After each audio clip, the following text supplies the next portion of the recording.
In a market like 2025, where we've basically lived every season already, this market, from things are great to an April 8 low, tariff scare, now government shutdown.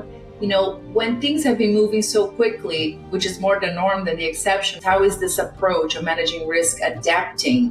When you talk about being able to be flexible, can you give us an example of how you manage a year like this year for your clients? Absolutely. I think, typically I would say something like risk management is truly a differentiator in your portfolio. But changing that a little bit, what is it about risk management? It's the preparation. Preparation is needed before the storm.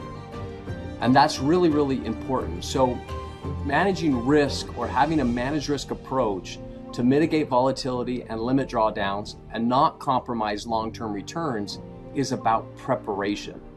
So today's markets are moving on a dime. The 5 largest intraday swings that we've ever had in the history of the markets occurred in April. And so this market is just very different than some of the markets of the past. And so how do you reduce the risk of the markets that can create instability and also participate in the markets? It's really in that preparation. You have to have some protection in the portfolio before the storm comes, because it's going to come. There's one thing I can guarantee about the markets, more than I can do anything else, is that volatility will happen.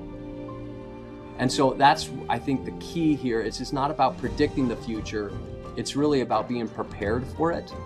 So this approach that we use with investors and in our investment management is, how do we stay invested through different market cycles without the emotional roller coaster that the market cycles bring? And so I think when you're looking at companies, you have to look into the companies and say, what is going to do well regardless of what the noise is? And are these companies not only doing well from a qualitative standpoint, but also a quantitative standpoint?